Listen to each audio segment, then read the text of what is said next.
Good morning all of you. Insurance law की आज की क्लास में हम बात करेंगे प्रिंसिपल्स ऑफ इंश्योरेंस यानी कि बीमा के सिद्धांतों के बारे में। ये तो मैंने आपको बता दिया है कि इंश्योरेंस क्या होता है, क्या मीनिंग होता है इंश्योरेंस का, और जो इंश्योरेंस से पहले जो यूज में जो बेसिक टर्म्स आती है भाई आपको नॉलेज होना चाहिए। ये टॉपिक आप पढ़ो उससे पहले आपको जो हमारे जो प्रीवियस लेक्चर्स है उनको पढ़ना चाहिए ताकि आपको ये पता चले कि इंश्योरेंस होता क्या है और कौन कौन सी बेसिक टर्म्स इंश्योरेंस में यूज़ की जाती है। ठीक है, तो जैसा कि मैंने आपको लास्ट क्लास में बताया था कि insurance is a contract between the insured and insured. Insured और इंश्योरर कंपनी जो है, जो इंश्योरर है मतलब इंश्योरेंस कंपनी, उनके बीच में एक संविदा है बीमा। बीमा एक संविदा है, ये चीज़ मैंने आपको बताई भी थी। और जहाँ पर इंश्योरेंस कंपनीज दायित्व के अधीन होती है, इस बात का आश्वासन देती है कि इंश्योर्ड को, बीमित को यदि कोई क्षति होती है, जो भी पॉलिसी में निर्धारित या लिखी गई है, बीमित को अगर कोई क्षति होती है तो वो बीमा पॉलिसी की टर्म्स एंड कंडीशंस के हिसाब से उसकी क्षतिपूर्ति करेगी। ये सब चीज़ें हमने देखी थी कि सब्जेक्ट मैटर कौन होता है, क्या होता है, इसमें पॉलिसी क्या होती है, क्लेम के बारे में मैंने आपको बताया था। और मेनली ये बताया था कि इंश्योरेंस दो तरीके के होते हैं, first is life insurance and second is general insurance. Life insurance में आपका जीवन बीमा आता है एंड जनरल इंश्योरेंस में आपके सभी इंश्योरेंस आते हैं। फॉर एग्जाम्पल फायर इंश्योरेंस को ले लीजिए, मरीन इंश्योरेंस को ले लीजिए, या मेडिकल जो क्लेम्स होते हैं उनको ले लीजिए, मोटर व्हीकल इंश्योरेंस को ले लीजिए, एटसेट्रा। ठीक है, अब हम आज इन सिद्धांतों को, ये प्रिंसिपल्स इसलिए इंपॉर्टेंट है क्योंकि इंश्योरेंस कॉन्ट्रैक्ट तभी फुलफिल हो सकता है, लीगली तभी वो फॉर्म हो सकता है जब इन इंश्योरेंस को इन प्रिंसिपल्स को उसमें अपनाया जाए। इन सिद्धांतों पर आधारित है इंश्योरेंस। इन सिद्धांतों को, इन प्रिंसिपल्स को फॉलो करके ही वो कॉन्ट्रैक्ट लीगली एनफोर्स करवाया जा सकता है और उचित होता है, सही होता है, वो बीमा संविदा सही होगी। ठीक है, तो इस तरह से बीमा संविदा इन प्रिंसिपल्स पर आधारित है। आइए हम लोग एक एक प्रिंसिपल्स को देखते हैं। प्रिंसिपल्स को यहाँ पर दो पार्ट्स में डिवाइड किया गया है। फर्स्ट इज प्राइमरी और fundamental principles, second is legal principles. Primary और फंडामेंटल प्रिंसिपल्स को प्राथमिक अथवा मूल सिद्धांत कहा जाता है। ये बेसिक प्रिंसिपल है दोनों, जिस पर सभी दोनों टाइप का इंश्योरेंस, चाहे लाइफ इंश्योरेंस हो चाहे जनरल इंश्योरेंस हो, उसमें शामिल हो। मतलब इंश्योरेंस की नींव कह सकते हैं आप लोग इसे, कि ये सिद्धांत जो है इंश्योरेंस में शामिल है, उसमें ऑलरेडी लिस्टेड है। ठीक है, फर्स्ट प्रिंसिपल है, बेसिक प्रिंसिपल जो है वो ये है principle of cooperation. It means सहकारिता का सिद्धांत। सहकारिता क्या होती है? साथ, एक दूसरे का साथ, एक दूसरे का कोऑपरेशन। देखिए, पहले जब मरीन इंश्योरेंस जो कि सबसे सामुद्रिक बीमा जो था वो बहुत पहले से चलन में, स्टार्टिंग से वही चलन में था पहले। उस समय क्या होता था कि व्यापारी लोग जो समुद्र के थ्रू एक पोर्ट से दूसरे पोर्ट पर माल ले जाया करते थे, तो उनको कभी उनका जहाज डूब जाता था, कभी उनका माल खराब हो जाता था। तो ऐसे में व्यापारी लोग क्या करते थे, सभी मिलकर थोड़ा थोड़ा एक कॉन्ट्रीब्यूशन अंशदान इकट्ठा करते थे, और यदि किसी व्यापारी को कोई हानि हो जाती थी तो उसमें से वो उसको पैसे को ले लिया करते थे। ठीक है, तो इस तरह से वो लोग जो है अपना भरपाई, अपनी क्षतिपूर्ति की जो कर लिया करते थे, अपनी क्षति की भरपाई कर लिया करते थे। तो धीरे धीरे चलते चलते अब इस सहकारिता, जो उस समय जो इस तरह से आपस में कॉन्ट्रीब्यूशन करके, आपस में कॉपरेशन करके लोग हानियों को बांटा करते थे कि भाई एक की हानि सबकी हानि, सब उसके लिए थोड़ा थोड़ा कॉन्ट्रीब्यूशन इकट्ठा कर लेते थे और जिसका लॉस होता था उसको पे कर देते थे। तो अब धीरे वर्तमान, अगर हम आधुनिक समय की बात करें तो आज ये व्यवस्था किसने ले ली है जगह? बीमा कंपनियों ने, इंश्योरेंस कंपनियों ने आज वो जगह ले ली है। अब इंश्योरेंस कंपनियां आश्वस्त करती है बीमित को कि आपको कोई हानि होगी तो उसका बदले में आपकी क्षतिपूर्ति कौन करेगा? हम करेंगे। तो उस व्यवस्था के स्थान किसने ले लिया? अब इंश्योरेंस कंपनीज ने ले लिया। तो इंश्योरेंस क्या कह सकते हैं, इंश्योरेंस जो है वो प्रारंभ से ही, शुरू से ही किस पर आधारित है? सहकारिता पर आधारित है, एक दूसरे के साथ पर आधारित है। ठीक है, नेक्स्ट जो प्रिंसिपल है, प्रिंसिपल ऑफ प्रोबेबिलिटी, संभाव्यता या संभावना का सिद्धांत। ये जो है आपका संभाव्यता, देखिए पहली बात तो ये प्रोबेबिलिटी का जो प्रिंसिपल है वो इस चीज से जुड़ा हुआ है कि हानि होने की कितनी संभावना है। किस चीज की संभावना? भविष्य में क्षति होने की संभावना, कि इन द फ्यूचर आपको कौन कौन से लॉसेस हो सकते हैं। जैसे आप समुद्र से व्यापार कर रहे हैं तो कौन कौन से जनरली नुकसान आपको होने की संभावना है। आप मान लीजिए अपने माल को रेलवे के थ्रू भेज रहे हैं, अपने माल को गाड़ी से भेज रहे हैं, कैरेज से भेज रहे हैं, तो आपको कौन कौन से नुकसान हो सकते हैं। आपको खुद के जीवन का क्या क्या नुकसान हो सकते हैं, आपकी प्रॉपर्टी को क्या नुकसान हो सकता है, आपकी गाड़ी को क्या नुकसान हो सकता है, आपके स्वास्थ्य को क्या नुकसान हो सकता है। तो ये सब चीज़ें जो है क्या निर्धारित करती है हानि की संभावना को, कि लॉस कितना ऑकर होने वाला है इन द फ्यूचर। बेसिकली अगर हम आज की बात करते हैं तो संभावना पर तो आधारित है ही है बीमा। बीमा किस चीज पर आधारित है? भविष्य में होने वाली हानि की संभावना पर। इसलिए यहाँ पर वर्ड यूज लिया गया संभाव्यता। किस चीज की? लॉस की संभाव्यता कि इन द फ्यूचर कितना लॉस होने वाला है, प्रोबेबिलिटी। आप आधुनिक समय की हम बात करें तो इस प्रोबेबिलिटी के प्रिंसिपल का इंपॉर्टेंस इसलिए है कि इस प्रोबेबिलिटी के आधार पर इंश्योरेंस कंपनियां प्रीमियम डिसाइड करती हैं। जैसे कि अगर मान लीजिए किसी मामले में हानि ज्यादा होने की संभावना है तो वहां पर प्रीमियम की रेट क्या होती है? हाई। और किसी मामले में अगर हानि कम होने की संभावना है कि भाई इसमें तो लॉस कम होगा तो वहां पर प्रीमियम की रेट क्या होती है? लो होती है। ठीक है, तो इस तरह से प्रिंसिपल ऑफ प्रोबेबिलिटी इंश्योरेंस में काम करता है। अब हमने देखे ये प्राइमरी और फंडामेंटल प्रिंसिपल्स, जो बेसिक प्रिंसिपल्स कहे जाते हैं इंश्योरेंस के। ये सभी दोनों प्रकार के आपके लाइफ इंश्योरेंस और जनरल इंश्योरेंस दोनों पर अप्लाई होते हैं, एप्लीकेबल है। अब हम बात करते हैं सेकंड टाइप ऑफ प्रिंसिपल्स की। दिस ये क्या होगा? These are legal principles. ठीक है, वैधानिक सिद्धांत। ये वैधानिक सिद्धांत आपके 8 प्रकार के हैं। अब एक इंपॉर्टेंट बात मैं आपको यहाँ, वैसे तो मैं हर सिद्धांत की स्टार्टिंग में आपको बता दूंगी, लेकिन आपको ध्यान रखने की बात ये है हम इनको पढ़ें उससे पहले कि ये जो ऊपर के दोनों प्रिंसिपल्स हैं, जैसा मैंने आपको बताया था कि इंश्योरेंस आपका दो तरीके का हो गया। First is life insurance and second is general insurance. तो ये लाइफ इंश्योरेंस पर केवल ये दोनों ही प्रिंसिपल्स लागू होते हैं, ध्यान रखिएगा। Principle of utmost good faith and principle of insurable interest. ये दोनों जो सिद्धांत है ये लाइफ इंश्योरेंस पर लागू होते हैं। ठीक है, और होते तो जनरल इंश्योरेंस पर भी है, पर लाइफ इंश्योरेंस पर ये केवल ये दो ही सिद्धांत लागू होते हैं। बाकी के जो सारे के सारे सिद्धांत है वो जनरल इंश्योरेंस पे लागू होते हैं, बाकी सभी जनरल इंश्योरेंस पे लागू होते हैं। ठीक है ना, जनरल इंश्योरेंस पर ये 1 to 8 जितने भी प्रिंसिपल्स हैं सब अप्लाई होंगे, लेकिन लाइफ इंश्योरेंस पर केवल फर्स्ट और सेकंड नंबर का, यानी कि आपका एक तो हो गया परम सद्विश्वास का सिद्धांत और एक हो गया आपका बीमा योग्य हित का सिद्धांत। ये दोनों प्रिंसिपल्स आपके लाइफ इंश्योरेंस पर एप्लीकेबल होंगे। अब सुनिए, फर्स्ट प्रिंसिपल देखिए, principle of utmost good faith, परम सद्विश्वास का सिद्धांत। बीमा कंपनी जब और बीमा जो बीमित होता है उनके बीच में क्या हुआ? संविदा हुई। इस संविदा का, इस इंश्योरेंस कॉन्ट्रैक्ट का जो आधार होता है वो होता है फेथ, बिलीफ। किस चीज के बारे में? इंश्योरेंस कंपनी जो है वो ये बिलीव करके चलती है, ये मान कर चलती है कि इंश्योर्ड ने, बीमित व्यक्ति ने अपने सारे के सारे फैक्ट्स उसको जो के त्यों बता दिए होंगे। जो भी मटेरियल फैक्ट्स है, जो तथ्य है, मटेरियल फैक्ट्स क्या हुए? जैसे उस सब्जेक्ट मैटर से संबंधित जो भी ऐसे आवश्यक तथ्य हैं जो बीमा कंपनी के लिए जानना जरूरी है बीमा के संबंध में, तो वो सारी बातें बीमित द्वारा बीमा कंपनी को बताई जानी चाहिए। और बीमा कंपनी जो है ये मानकर चलती है कि बीमित ने उसे वो सारे तथ्य बताए होंगे, छुपाया कुछ भी नहीं होगा। अगर यहाँ पर बीमित छुपाता है तो बीमा कंपनी लायबल नहीं होती है। अगर बीमित जो है किसी भी प्रकार की मटेरियल फैक्ट को नहीं बताता है, उनके सामने डिस्क्लोज नहीं करता है, तो वहां पर उस कंडीशन में insurance company will not be liable. ठीक है ना, तो इस तरह से ये सिद्धांत बीमा जो है किस पर आधारित है? एटमोस्ट गुड फेथ पर। एग्जांपल से अगर हम लोग देखें, जैसे मिस्टर ए ने बीमा करवाया है अपना, उनको कैंसर की बीमारी है, लेकिन उन्होंने बीमा कंपनी को ये बात नहीं बताई। बाद में वो उनकी डेथ हो गई, उसके बाद बीमा कंपनी को पता चली ये बात कि उनकी डेथ कैंसर की वजह से हुई है, जबकि उन्होंने ये बात क्या करा? जब उन्होंने अपना हेल्थ इंश्योरेंस करवाया तो उनको बताना चाहिए था बीमा कंपनी को क्योंकि उन्हें ये बीमारी है, लेकिन उन्होंने छुपाई। तो यहाँ पर क्या रिजल्ट रहेगा? क्या बीमा कंपनी लायबल है पे करने के लिए? Answer is insurance company is not liable to pay in this condition. इस कंडीशन में बीमा कंपनी लायबल नहीं होगी, क्योंकि क्या करा है मिस्टर ए ने? उनसे मटेरियल तथ्य जो फैक्ट्स जो थे उनको छिपाया, जो बताना जरूरी था। तो किसी भी सब्जेक्टिव मटेरियल फैक्ट्स क्या हुए? जो कि बताना जरूरी है। इंश्योरेंस में मटेरियल फैक्ट क्या हुआ? कि जिस विषय वस्तु का आप बीमा करा रहे हो उसके बारे में सब बातें इंश्योरेंस कंपनी को आपको बतानी होगी, कोई तथ्य आप छिपा नहीं सकते। ठीक है, next, principle of insurable interest, बीमा योग्य हित का सिद्धांत। सबसे पहले ये जान लेना जरूरी है कि भैया ये बीमा योग्य हित होता क्या है।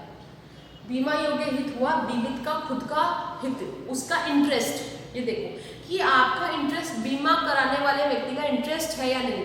तो इन किस में इंटरेस्ट? सब्जेक्ट मैटर पर। आपको याद है तो मैंने आपको जब बेसिक टर्म्स पढ़ाई थी तो उसमें सब्जेक्ट मैटर पढ़ाया था। सब्जेक्ट मैटर क्या होता है? विषय वस्तु क्या होगी बीमा के संदर्भ में? जिस वस्तु का बीमा होगा वो उसकी विषय वस्तु होगी। लाइफ इंश्योरेंस में विषय वस्तु क्या होगी? लाइफ, ठीक है। उसी तरह से फायर इंश्योरेंस में विषय वस्तु क्या होगी? वो गुड्स जिनका आपने इंश्योरेंस करवा रखा है या प्रॉपर्टी। मराइन इंश्योरेंस में सब्जेक्ट मैटर क्या होगा? Cargo, ship, goods etcetera.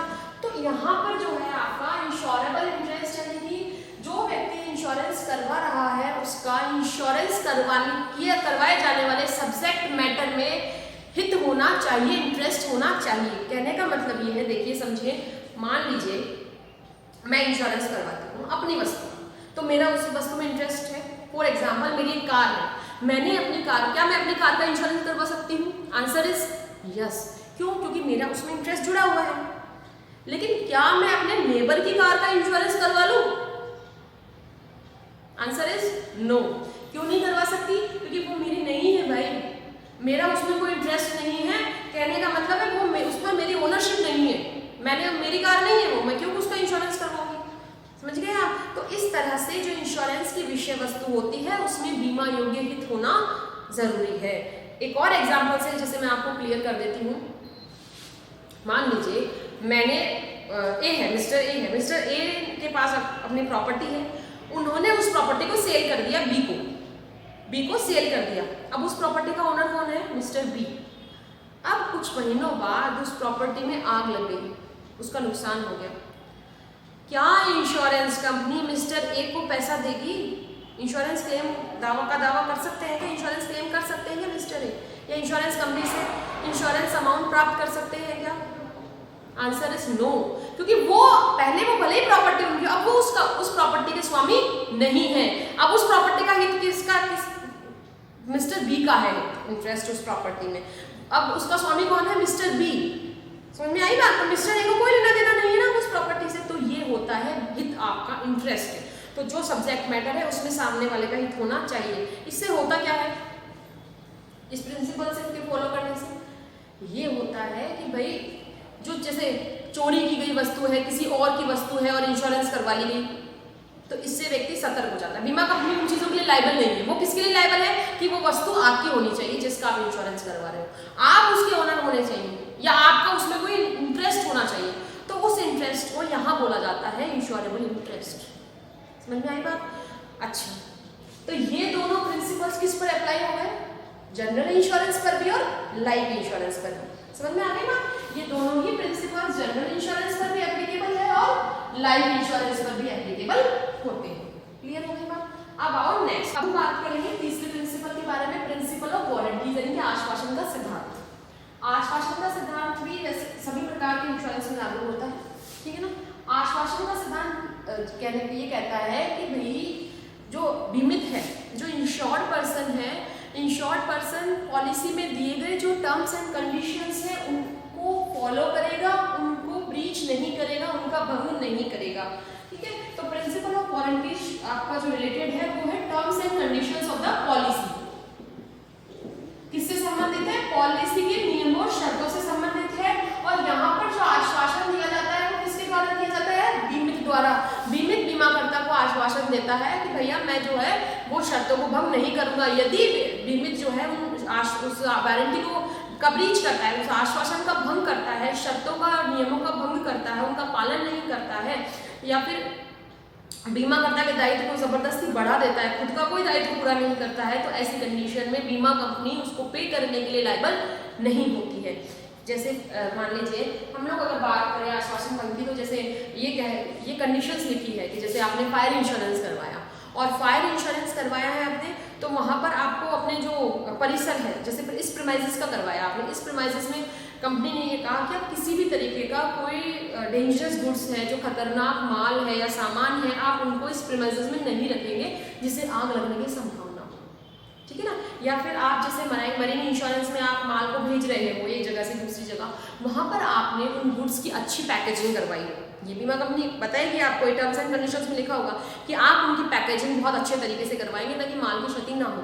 तो इस तरह से आपको क्या करनी है, उन टर्म्स एंड कंडीशंस को फॉलो करना है। अब अगर आप मान लीजिए आप चलाकर ही अपने परिसर में बिल्कुल लापरवाह हो जाते हैं, अपने परिसर में आप चलाकर ही कोई ऐसी वस्तु लाए जिससे नुकसान हो, या फिर माल का जो समुद्री मार्ग से जा रहा है, आपने उसकी पैकेजिंग अच्छे से नहीं करी है, तो उसमें गलती किसकी होगी? इंश्योर्ड की होगी, इसलिए इंश्योरेंस कंपनी लायबल नहीं होगी। वहां इंश्योर्ड को माना जाएगा कि उसने उस वारंटी का ब्रीच किया है, टर्म्स एंड कंडीशंस का ब्रीच करा है, और ऐसे में इंश्योरेंस कंपनी लायबल नहीं होती। तो यहाँ पर ये जो आपका वारंटी यानी कि आश्वासन का सिद्धांत है, ये बीमित के ऊपर दायित्व आरोपित करता है कि वो इस दायित्व के अधीन है कि वो पॉलिसी में बताई गई शर्तों को और नियमों को उनका पालन करे, उनको भंग ना करे। ठीक है, तो ये सभी प्रकार के पॉलिसीज में है। नेक्स्ट प्रिंसिपल ऑफ इंडेमनिटी की बात करें हम लोग, क्षतिपूर्ति का सिद्धांत की बात करें, तो क्षतिपूर्ति का सिद्धांत जो है आपका, वो आपका जनरल इंश्योरेंस पर अप्लाई होता है, not applicable in life insurance. ध्यान रखिएगा, प्रिंसिपल ऑफ इंडेमनिटी जो है वो लाइफ इंश्योरेंस पर एप्लीकेबल नहीं होगा, जनरल इंश्योरेंस पे एप्लीकेबल होगा। ठीक है, प्रिंसिपल ऑफ इंडेमनिटी क्षतिपूर्ति का सिद्धांत क्या कहता है? तो क्षतिपूर्ति का सिद्धांत ये बताता है कि बीमा कंपनी जो है वो क्षति होने पर बीमित की क्षतिपूर्ति करेगी। कितनी करेगी? अमाउंट ऑफ प्रॉपर्टी और एक्चुअल लॉस ऑफ अमाउंट, दोनों में से जो भी कम हो, व्हिचएवर इज लेस। ठीक है, ऐसा तो नहीं है कि जैसे आपने अगर जैसे फॉर एग्जांपल ए ने 5 लाख का इंश्योरेंस करवा लिया, 5 लाख का उसने फायर इंश्योरेंस करवा लिया, अब उसको नुकसान केवल 2 लाख का हुआ है, तो बीमा कंपनी केवल और केवल कितने देगी? 2 लाख रुपए। आपका insurance amount 5 lakh, actual loss 2 lakh, whichever is less 2 lakh, है ना। तो इंश्योरेंस कंपनी कितने देगी? सिर्फ 2 लाख रुपए देगी, जो कम हो गई दोगी। 2 लाख रुपए क्षतिपूर्ति के कौन देगा? Insurance company. अब इसलिए क्योंकि वास्तविक क्षतियों का आकलन किया जा सकता है। देखिए, अगर हम एक क्वेश्चन हमारे दिमाग में है कि मैम ये general insurance means is like fire, marine etcetera, in insurance में लागू क्यों होता है? क्योंकि देखिए, वस्तु की जो क्षति होती है उसका आकलन किया जा सकता है, प्रॉपर्टी की क्षति का आकलन किया जा सकता है, गुड्स की क्षति का आकलन किया जा सकता है, व्हीकल्स की क्षति का आकलन किया जा सकता है, लेकिन लाइफ की क्षति का आकलन नहीं किया जा सकता। क्यों नहीं किया जा सकता? क्योंकि जीवन तो अमूल्य है, उसको आप पैसों में नहीं माप सकते ना, इसलिए ये सिद्धांत जो है उसकी क्षतिपूर्ति नहीं की जा सकती, इसलिए ये वाला जो सिद्धांत है वो वहां पर लागू नहीं होता लाइफ इंश्योरेंस में। नेक्स्ट प्रिंसिपल ऑफ सबरोगेशन यानी कि प्रतिस्थापन या स्थान ग्रहण का सिद्धांत। इस सिद्धांत के अनुसार ये सिद्धांत ये बताता है सबरोगेशन यानी कि जैसे ही बीमा कंपनी ने बीमित की क्षतिपूर्ति कर दी तो बीमा कंपनी अब बीमित का स्थान ग्रहण कर लेती है। जैसे कि वर्ड है ना सबरोगेशन, तो जैसे ही इंश्योरेंस कंपनी, ये क्या है? इंश्योरेंस कंपनी, इंश्योरेंस कंपनी ने जैसे ही इंश्योर्ड को क्षति की पूर्ति कर दी, उसकी क्षति की पूर्ति कर दी, वैसे ही इंश्योरेंस कंपनी अब किसका स्थान ले लेगी? इंश्योर्ड का स्थान ले लेगी, और इसकी तरफ से अब थर्ड पार्टी पर क्या कर सकती है? क्लेम कर सकती है। कौन? Insurance company. लेकिन अब ध्यान रखने की यहाँ पर ये बात है कि इंश्योरेंस कंपनी जो क्लेम करेगी थर्ड पार्टी पर, वो इंश्योर्ड के नाम से ही करेगी, है ना, बीमित के नाम से ही करेगी। ठीक है, स्वयं के नाम से नहीं करेगी, एक बात। ठीक है, दूसरी बात, फिर देखिए ऐसा है कि जैसे मान लीजिए किसी गाड़ी का एक्सीडेंट हुआ, बहुत बुरी तरह से उस गाड़ी को क्षति पहुंची है। ठीक है, अब उसके बाद जो पूरा अमाउंट, मान लीजिए गाड़ी 10 लाख की है, 10 लाख रुपए इंश्योरेंस कंपनी ने दे दिए, किसको दे दी? इंश्योर्ड को। ठीक है, तो यहाँ पर कंपनी का ने क्या करा? भाई उसकी क्षतिपूर्ति करने का उद्देश्य क्या था? इंश्योर्ड को वापस उसी स्थिति में ला देना। गाड़ी 10 लाख की थी, उसका क्या कर दिया? 10 लाख रुपए इंश्योरेंस कंपनी ने दे दिए, तो इंश्योर्ड तो वापस उसी कंडीशन में आ गया जिसमें वो पहले था, विच ही है ना, जिसमें वो पहले था। इंडेमनिटी का जो प्रिंसिपल ऑफ इंडेमनिटी हमने पढ़ा था, उसका उद्देश्य भी यही होता है, ध्यान रखना, क्षतिपूर्ति के सिद्धांत का उद्देश्य भी यही होता है कि जो बीमित है उसको पुनः वापस उसी स्थिति में ला देना जिसमें वो पहले था। ठीक है ना, तो यहाँ पर जैसे ही बीमा कंपनी ने इंश्योर्ड को जो पूरी राशि उसकी चुका दी, अब बीमा कंपनी क्या करेगी? बीमित का स्थान ग्रहण कर लेगी और बीमित के नाम से उस थर्ड पार्टी के अगेंस्ट क्लेम कर सकती है और उससे वो जो पैसा है वो ले सकती है, वो रिकवर कर सकती है। अब यदि मान लीजिए, ध्यान देने की बात तो ये है कि अगर ज्यादा अमाउंट इंश्योरेंस कंपनी के पास आ गया थर्ड पार्टी से, तो जो एक्सीड होगा, जो अतिरिक्त मात्रा में जो एक्सीड अमाउंट होगा, वो बीमा कंपनी को बीमित को देना होता है। और बाकी का जो है, जितनी भी उसने क्षतिपूर्ति करी है, वो इंश्योरेंस कंपनी खुद रख सकती है।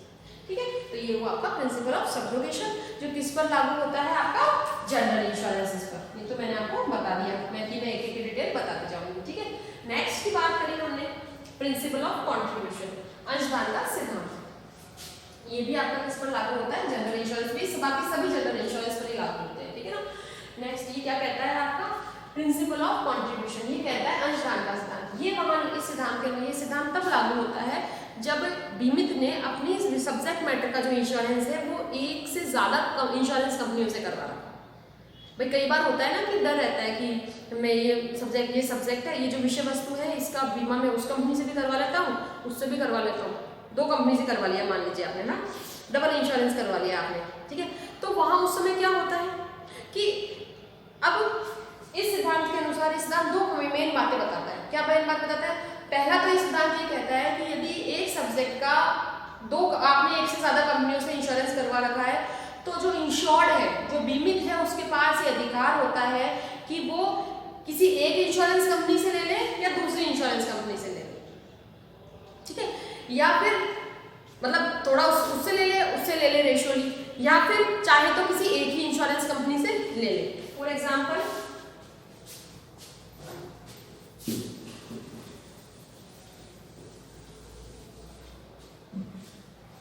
ये आपके इंश्योर्ड पर्सन है, इंश्योर्ड पर्सन ने अपने गुड्स का जो बीमा करवा रखा है 2 कंपनियों से करवा रखा है, एक कंपनी से भी करवा रखा है और बी कंपनी से भी करवा रखा है।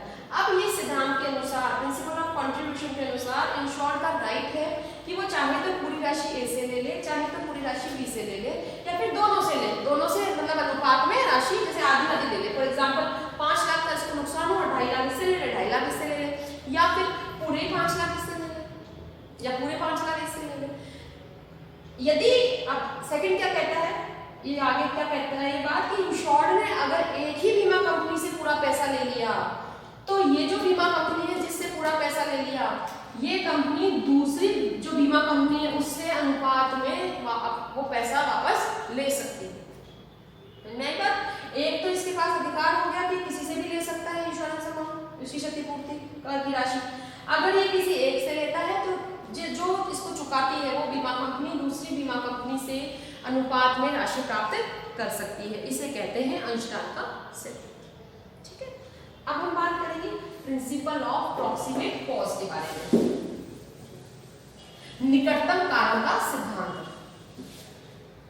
प्रॉक्सिमेट का क्या मतलब होता है? नियर बाय कॉज, ठीक है ना। जो भी नियरेस्ट कॉज होता है भाई कारण, एक तो होता है प्रत्यक्ष कारण, एक होता है आपका निकटतम कारण, और एक और होता है जो आपने टॉट में पढ़ा था वो होता है दूरस्थ कारण, टू रिमोट कॉज, ठीक है ना। तो कहने का मतलब ये जो प्रिंसिपल है ये ऐसी कंडीशंस में अप्लाई होता है। निकटतम कारण का सिद्धांत उन परिस्थितियों के बारे में बताता है जहां पर बीमित को क्षति जो होती है वो प्रत्यक्ष जो लिखा हुआ, जो टर्म्स एंड कंडीशंस में जो रीजन लिखा हुआ है उससे तो नहीं होती, लेकिन उसके निकटतम कारण से होती है। जैसे, और देखिए कहने का मतलब ये है, ये जो सिद्धांत वहां काम आता है जहां पर बीमा कंपनी की लायबिलिटी तय करनी होती है, उसके दायित्व का निर्धारण करना होता है कि बीमा कंपनी को कितना अमाउंट चुकाना है, ठीक है। अब बीमा कंपनी के लायबल को डिसाइड करने के समय देखना होता है, सिद्धांत कहता है कि देखो कि नुकसान किन कारणों से हुआ, कि क्या नुकसान पॉलिसी में लिखे गए कारणों से हुआ या उनके निकटतम कारणों से हुआ, तो इंश्योरेंस कंपनी लायबल है। निकटतम कारणों से हुआ तो इंश्योरेंस कंपनी लायबल है। दूसरा ये देखो कि क्या नुकसान टू रिमोट कॉजेज रीजन से हुआ, दूरस्थ कारणों से हुआ जिनका कोई लेना देना नहीं है। अगर नुकसान दूरस्थ कारण से हुआ तो इंश्योरेंस कंपनी को फ्री कर दो, वो लायबल नहीं है अमाउंट पे करने के लिए। दोबारा सुनिए, इस सिद्धांत के अनुसार इंश्योरेंस कंपनी का दायित्व तभी होता है जब नुकसान या तो प्रत्यक्ष कारण से हो या निकटतम कारण से, ठीक है। अब एग्जाम्पल देख लीजिए आप लोग कि मैम निकटतम कारण या दूरस्थ कारण क्या होता है। जैसे हम एग्जाम्पल लेते हैं, मान लीजिए मिस्टर ए के घर में आग लगी है और बहुत सारे लोग अचानक से, काफी सारी भीड़ इकट्ठा हो गई है उस घर को देखने के लिए। हाँ, उस भीड़ में से 2 लोग थे जो चोर थे। अब मिस्टर ए के घर को देखने के लिए काफी लोग खड़े। अब उन दोनों चोरों ने क्या करा, मौका पाकर, क्योंकि सभी लोग तो यहाँ इकट्ठे हुए हैं सोसाइटी के, तो उन्होंने क्या करा, मिस्टर बी के घर में चोरी करने में घुस गए और बहुत सारे सामान उन्होंने चुरा लिया। बी ने जो है अपने घर का फायर इंश्योरेंस करवा रखा था। अब ऐसी कंडीशन में क्या बी जो है उस फायर इंश्योरेंस जो करवा रखा था उसके तहत इंश्योरेंस कंपनी से पैसा ले सकता है क्या चोरी के लिए? आप लोग भी सोचिए, क्या चोरी हो जाना इन कंडीशंस में, क्या चोरी हो जाना हो जाने का निकटतम कारण आग लगना है क्या? आग लगना निकटतम कारण है क्या मिस्टर ए के घर में? बी के घर चोरी हो जाना नहीं है ना, कहीं कोई रिलेशन नहीं है, दूरस्थ कारण है। तो ऐसे में इंश्योरेंस कंपनी लायबल नहीं है मिस्टर बी को पैसा पे करने के लिए अंडर द फायर इंश्योरेंस। ठीक है, अब हम निकटतम कारण का एक उदाहरण देख लेते हैं। जैसे कि मान लीजिए यहाँ पर मिस्टर ए है, उनको अपना जो जहाज से माल पहुंचाना है, एक पोर्ट से दूसरे पोर्ट पर लेके जाना है। माल क्या है? शुगर है, जो शुगर के सैक्स है बहुत सारे, उनके चीनी के बोरे वगैरह ये है, वो उनको लेके जाना है। जहाज जा रहा है और वहाँ मार्ग में ही क्या हुआ कि कुछ समुद्री जीव जंतु है, उन्होंने जहाज के जो पैंडे में कुछ छेद वेद कर दिए, ठीक है ना, नुकसान पहुंचा दिए, छेद हो गए। अब उन छेदों से पानी अंदर आया। शिप जो है वो भी इंश्योर्ड है, उसका बीमा करवा रखा है मिस्टर ए ने। वुड्स है, मतलब जो चीनी है उसका बीमा करवा रखा है, ठीक है। अब वो चीनी क्या करे, उन छेदों से, जो समुद्री जीवों ने जो छेद करे थे, उन छेदों से जो पानी आया, उस पानी की वजह से वो चीनी बह बह के पूरी समुद्र में चली गई, खराब हो गई, सारा माल खराब हो गया। अब इंश्योरेंस कंपनी क्या मिस्टर ए को पैसा देगी? अब देखिए, ढूंढिए, इंश्योर्ड थी, गुड्स भी इंश्योर्ड थी, शिप भी इंश्योर्ड था, है ना। अब दो कारण है, सामुद्रिक जीव जंतुओं ने क्षति पहुंचाई और एक नुकसान पानी की वजह से हुआ। लेकिन ध्यान दे दीजिए कि केवल जीव जंतुओं के उस पैंडे में छेद कर देने से, उसको जहाज को नुकसान पहुंचा देने से चीनी का इतना नुकसान नहीं होता, गुड्स का इतना नुकसान नहीं होता जितना पानी से हुआ है। क्या पानी निकटतम कारण है? Answer is yes. भाई समुद्रिक मार्ग में पानी निकटतम कारण है, ठीक है ना, उसे हम दूरस्थ कारण नहीं कह सकते। तो यहाँ पर मिस्टर ए को नुकसान की भरपाई उनकी की जाएगी इंश्योरेंस कंपनी द्वारा, समझ गए आप। तो एक तो हो गया डायरेक्ट कॉस्ट, एक हो गया आपका प्रॉक्सिमेट कॉस्ट। दोनों में ही इंश्योरेंस कंपनी को लायबिलिटी उसकी होगी, तो उसका दायित्व निर्धारण करने का सिद्धांत है। Next, principle of mitigation of losses, क्षति के अल्पीकरण का सिद्धांत। ये सिद्धांत भी आपका जनरल इंश्योरेंस में है, ये देखिए जनरल इंश्योरेंस में लागू होता है। क्या कहता है ये सिद्धांत? ये दायित्व डालता है बीमित के ऊपर, कि ऐसा नहीं है कि आपने बीमित ने बीमा करवा लिया और वो बिल्कुल फ्री हो गया, मुझे कोई दिक्कत नहीं है, ठीक है, नुकसान हो रहा है तो होने, तो मैंने तो इंश्योरेंस करवा रखा है, ऐसे हाथ बांध के तो नहीं खड़ा हो सकता कि नहीं होने दो, कोई दिक्कत नहीं हो सकता ना। ऐसा क्यों नहीं हो सकता? यहाँ पर ये प्रिंसिपल उसके ऊपर लायबिलिटी इम्पोज करता है कि उसकी भी लायबिलिटी है कि वो जितना नुकसान कम हो सके उतनी कोशिश करे कि नुकसान कम से कम हो। जैसे अगर आग लग गई है तो वो देखता नहीं रहे, उसको बुझाए भी, फायर ब्रिगेड को भी फोन करे, कोशिश करे कि नुकसान कम से कम हो। अगर उसकी कोई लापरवाही पाई जाती है तो फिर insurance company is not liable to pay, ठीक है, इंश्योरेंस कंपनी भुगतान करने के लिए लायबल नहीं होगी अगर उसकी केयरलेसनेस या उसकी कोई लापरवाही पाई जाती है तो यहाँ पर इसका भी दायित्व होता है कि वो लॉसेस को कम करने की कोशिश करे, ठीक है। तो इस तरह से हमने हमारे आज के लेक्चर में क्या देखे, बहुत इंपॉर्टेंट टॉपिक आपका प्रिंसिपल्स ऑफ इंश्योरेंस, बीमा के सिद्धांत। अब हम अगली क्लास में मिलते हैं, तब तक thank you all of you.